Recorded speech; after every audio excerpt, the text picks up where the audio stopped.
السلام علیکم ورحمۃ اللہ وبرکاتہ۔ الحمد للہ نحمده ونستعینه ونستغفره ونؤمن به ونتوکل علیہ ونعوذ باللہ من شرور انفسنا ومن سیئات اعمالنا، من يهده الله فلا مضل له ومن يضلله فلا هادي له، ونشهد أن لا إله إلا الله وحده لا شريك له، ونشهد أن سيدنا ونبينا ومولانا محمدا عبده ورسوله صلى الله تعالى عليه وعلى آله وأصحابه وأزواجه وذرياته وسلم تسليما كثيرا كثيرا، أما بعد، أعوذ بالله من الشيطان الرجيم، بسم الله الرحمن الرحيم، ولا تقولوا لمن يقتل في سبيل الله أموات بل أحياء ولكن لا تشعرون، وقال الله سبحانه وتعالى أهل البيت ويطهركم تطهيرا، وقال الله سبحانه وتعالى والضحى والليل إذا سجى، صدق الله العظيم وصدق رسوله النبي الكريم، ونحن على ذلك لمن الشاهدين والشاكرين، والحمد لله رب العالمين۔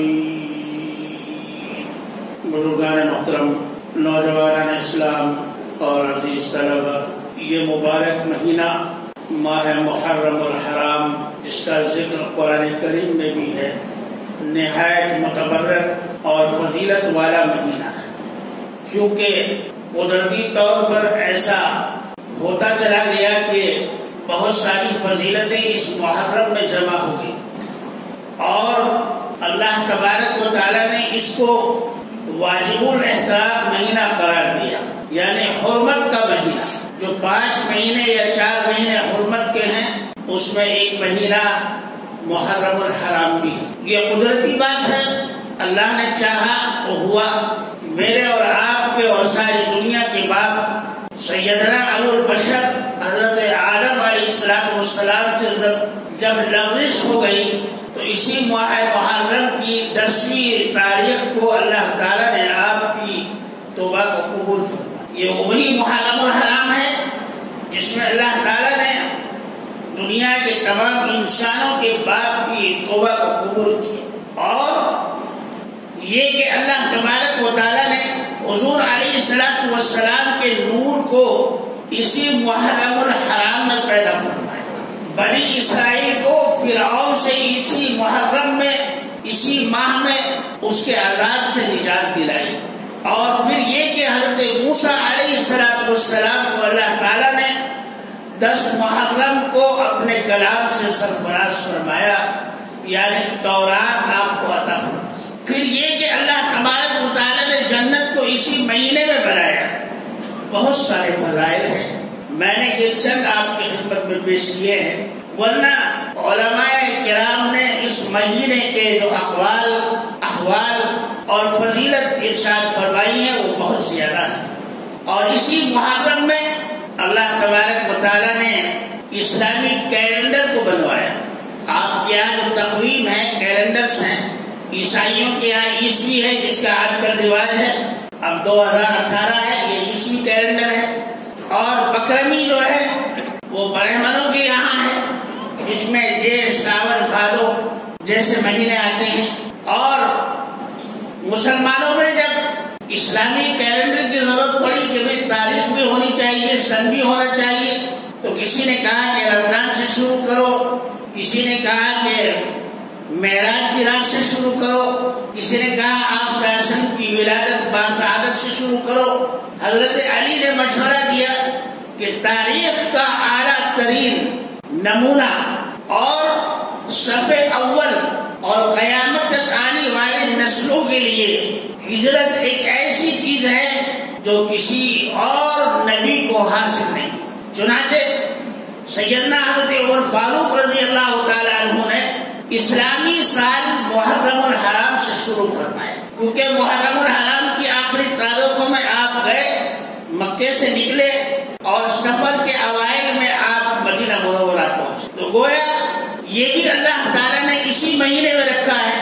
رمضان میں بھی رکھ سکتے تھے، کسی اور مہینے میں بھی رکھ سکتے تھے، حج کے ایام میں بھی رکھ سکتے تھے، رمضان شروع ہونے کا مہینہ شروع ہونے کا سال شروع ہونے کا مسئلہ.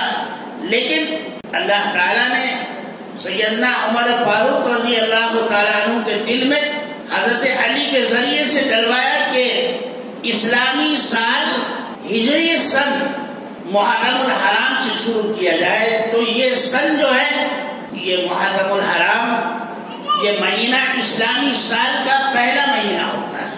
لیکن میرے بھائیوں، بڑی نہایت ہی افسوس کے ساتھ کہنا پڑتا ہے کہ ہمیں ہر چیز یاد رہتی ہے، لیکن اسلامی مہینے بہت کم نوجوانوں کو معلوم ہے. زیادہ سے زیادہ معلوم ہے کہ بھئی رمضان اور ذی الحجہ اور محرم یا شعبان، اور بہت ہی زیادہ دیندار ہیں تو ربیع الاول یاد ہے، باقی مہینے کچھ یاد نہیں. حالانکہ اسلامی تاریخ کے اعتبار سے 12 کے 12 مہینے ہمیں یاد ہونے چاہیے، اور اس کی تاریخ کا احتجاج بھی ہونا چاہیے کہ آج اسلامی تاریخ کیا ہے. دنیا میں چند ہی ممالک ایسے ہیں جہاں پر اسلامی تاریخ سے ملک چلتے ہیں. اس میں ایک سعودی بھی ہے، افغانستان ہے، اور اس کے بعد داغستان ہے، کرغستان ہے. وہاں پر اسلامی سال سے ملک چلتا ہے. باقی ساری دنیا میں جو ہے مغربیت نے اپنا اڈا جما لیا ہے، اور ہم اپنے سن اور تاریخ کو بھول گئے. یو پی اور بہار کے کچھ مدارس ہیں جہاں پر اسلامی تاریخ سے تنخواہیں دی جاتی ہیں اور اسلامی تاریخ سے امتحانات شروع ہوتے ہیں. لے دے کر کہیں کہیں خال خال اسلامی کیلنڈر نظر آتا ہے، اور پوری شد و مت کے ساتھ ہم عیسائی کیلنڈر کو اہمیت دیتے ہیں کیونکہ اسی کا چلن ہے. بہرحال میں عرض کر رہا تھا کہ یہ ماہ محرم الحرام اللہ تعالیٰ کے نزدیک نہایت ہی معتبر اور موقر مہینہ ہے. اللہ تبارک و تعالیٰ نے اس کی فضیلتیں بہت زیادہ رکھی ہیں. میرے اور آپ کے آقا نے فرمایا، جو آدمی 10 محرم میں اپنے گھر والوں پر وسعت کرتا ہے، یعنی کھانے پینے میں اچھا کھانا پینا خوب اچھی طرح بہترین سے بہترین پکا کر کھلاتا ہے، 1 سال کی برکت اس گھر والوں کو دے دی جاتی ہے. اتنے مزے کی بات ہے، کھاؤ بھی خوب اور برکت بھی لو. تو 10 محرم الحرام میں کھانے میں وسعت دینا اللہ کو پسند ہے. رہا بھائی یہ کہ شربت پلانا اور حضرت امام حسین رضی اللہ تعالیٰ عنہ کے نام پر صدقہ کرنا، اس میں کوئی برائی نہیں، لیکن سوچنا یہ ہے کہ شربت پلانے سے کیا ہوگا. حضرت حسین معمولی انسان نہیں. جب ہمارے آباء و اجداد میں سے کسی کا انتقال ہوتا ہے یا گرمی زیادہ پڑتی ہے تو ایسے بھی لوگ شربت پلا دیتے، کوئی تخصیص نہیں. تخصیص یہ ہے کہ جیسی بڑی ہستی ہے اس ہستی کے مطابق کام کیا جائے، یعنی نوافل پڑھ کر اس کا ثواب حضرت حسین کو پہنچایا جائے، اور قرآن کریم کی تلاوت کر کے اس کا ثواب پہنچایا جائے. کسی مجبور انسان کو کپڑے دے کر، لباس دے کر اس کا ثواب پہنچایا جائے. کسی طالب علم کو اس کی فیس دے کر اسکول کی یا مدرسے کی تو اس کا کو ثواب پہنچایا جائے. کسی کا دل خراب ہے، اس کے علاج کے لیے اس پر پیسہ خرچ کر کے ثواب پہنچایا جائے. جی کسی کا آپریشن ہو رہا ہے، اس پر خرچ کر کے اس کو ثواب پہنچایا جائے. ارے بھائی ایسا خرچ کرو جو اللہ اور اللہ کے رسول کو پسند ہو. تھوڑا سا پانی تو خوب ڈال دیا، تھوڑی سی چینی ڈالی اور صاحب روئے افزا ڈال دیا، معلوم ہوا کہ ایک گرم بن گیا، اور صاحب انگلی کٹا کر شہیدوں میں نام کے ساتھ شربت پلایا جا رہا ہے. اللہ تعالیٰ کے نام پر اور اس کے پیاروں کے نام پر مری ہوئی مرغی دے رہے ہو. بھائی واہ کیا بات ہے. ارے بھائی اللہ کے نام پر، اللہ کے رسول کے نام پر دینا ہے، ان کے نواسے کے نام پر دینا ہے، تو ایسا جیسے وہ قیمتی ہے ایسی قیمتی چیز تو کمثل حبۃ انبتت سبع سنابل، آپ ایک دانہ کسان ایک دانہ ڈالتا ہے زمین میں، اس کو معلوم ہے کہ میں زمین میں ملا دوں گا اس کو، جی اس کا وجود ختم کر دوں گا، تو اللہ تعالیٰ 100 دانے عطا فرمائے، 100 حبہ 100 دانے عطا فرمائے۔ یہ احساس ہونا چاہیے کہ ہم جس ہستی کو ثواب پہنچا رہے ہیں اس کے شاعر شان ثواب ہو۔ میرے بھائیوں، یہ خاندان بھی تو ایسا ہی ہے، یہ خاندان جس کو جو خاندان میرے اور آپ کے آقا کا خاندان ہے، جو قبیلہ ہے، یہ معمولی نہیں ہے، اس کو اللہ تعالیٰ نے روز ازل سے چنا ہے، روز ازل سے چنا ہے۔ حضرت آدم علیہ السلام کے بیٹے حضرت شیس علیہ السلام حضرت آدم علیہ السلام کے سب سے پہلے بیٹے ہیں۔ بعض روایات میں آتا ہے کہ ان کا حمل جنت میں ٹھہر گیا تھا اور دنیا میں سب سے پہلے وہی آپ کے اولاد میں پیدا ہو۔ شیس علیہ السلام کا مزار مبارک اور آپ کی درگاہ، آپ کی قبر مبارک ایودھیا میں ہے۔ بابری مسجد جب شہید ہوئی تو آپ کی قبر کو بھی نقصان پہنچایا گیا، لیکن حکومت نے 1.5 لاکھ روپیہ خرچ کر کے اس قبر کو صحیح طور پر بنایا اور مرمت کی۔ تو ابراہیم حضرت آدم علیہ السلام کے سب سے پہلے بیٹے، ان کی آرام گاہ ہونے کا شرف ہندوستان کو حاصل ہے اور ایودھیا میں آپ کی قبر مبارک ہے۔ شیس علیہ السلام اللہ کے پہلے نبی اور پہلے پیغمبر کے وہ بیٹے ہیں جن کو حضرت آدم نے ایک مرتبہ فرمایا، شیس تمہارے صلب میں ایک امانت ہے جو مجھ سے بھی زیادہ قیمتی ہے، مجھ سے بھی زیادہ قیمتی ہے۔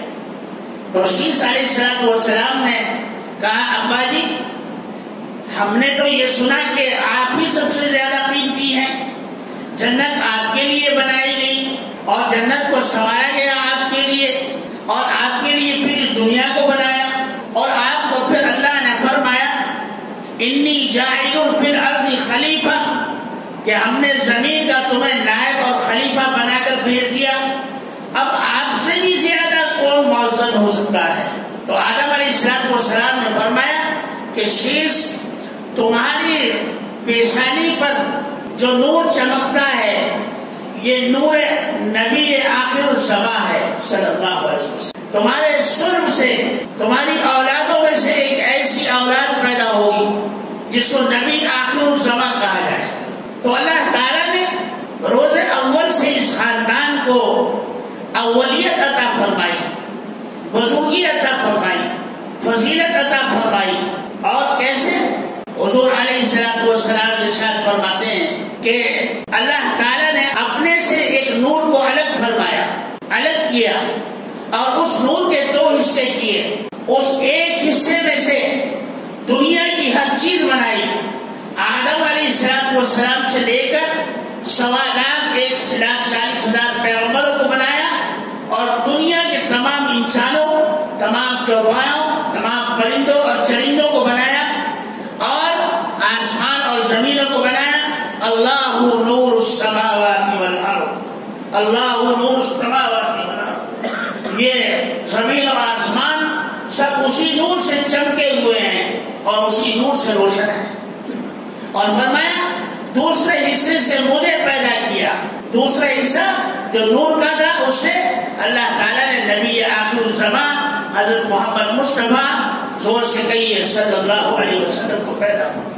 خلقت محمد نورا قدیما، اللہ تبارک و تعالیٰ نے حضور علیہ السلام کے نور کو سب سے پہلے پیدا فرمایا۔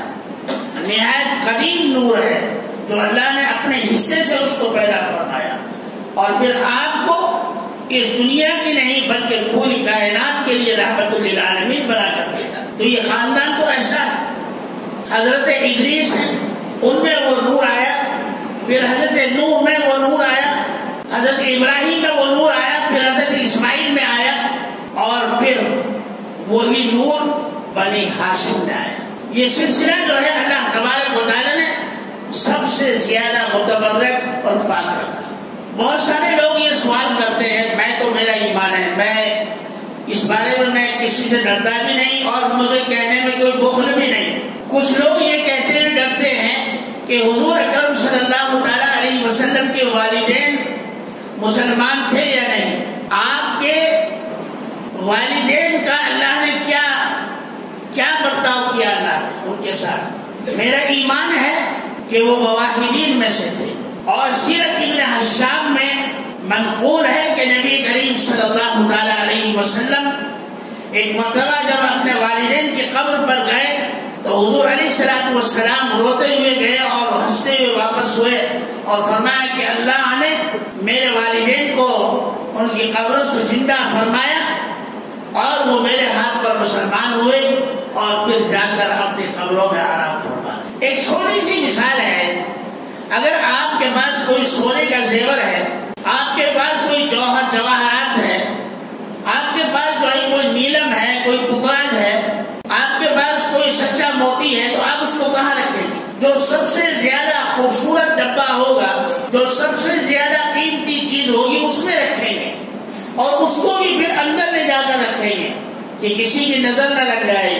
تو جس وطن میں، جس صلب میں اللہ کے نبی ہوں، وہ صلب کیسے ناپاک ہو سکتا ہے؟ وہ صلب کیسے مشرک ہو سکتا ہے؟ وہ صلب کیسے کافر ہو سکتا ہے؟ بہرحال حضور علیہ السلام کے والدین بھی اللہ کے محبوب بندوں میں سے، اور پھر یہ کہ اوپر سے نیچے تک جتنے بھی آپ کا جو خاندان ہے، جہاں سے آپ کا صلب، آپ کا نور جہاں جہاں پہنچا، ان افراد میں سے کوئی ایک فرد بھی ایسا نہیں جو مشرک ہو یا کافر ہو یا کسی نے بتوں کی پوجا کی ہو یا شرک کیا، غیر اللہ کو اپنا رب مانا ہو، ایسا کوئی نہیں۔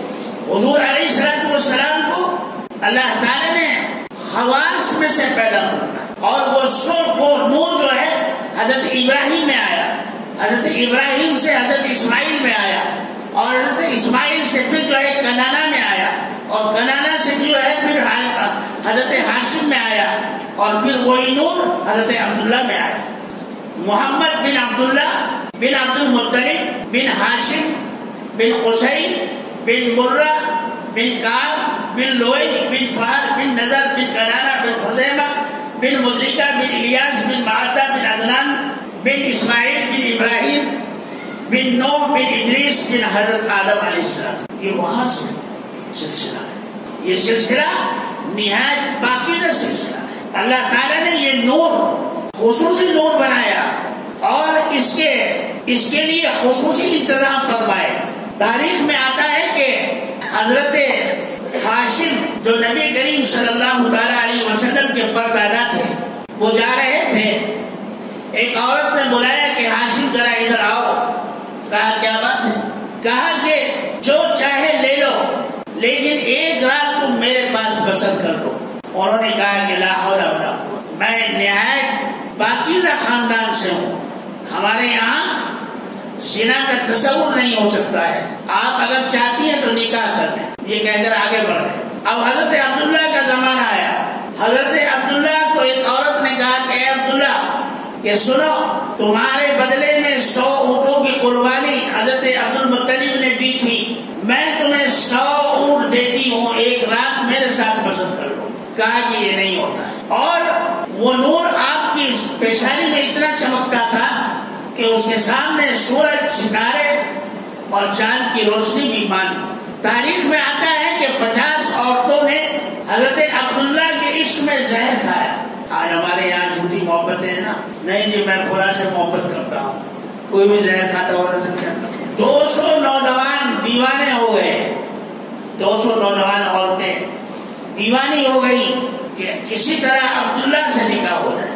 یہ وہ نور تھا جو نبی کریم صلی اللہ علیہ وسلم کا نور۔ میرے بھائیوں، یہ وہ نور ہے جس کو نور نبی کہا جاتا ہے، نور نبوت کہا جاتا ہے، اور یہ نور نبوت اللہ تبارک و تعالیٰ کا پسندیدہ نور ہے۔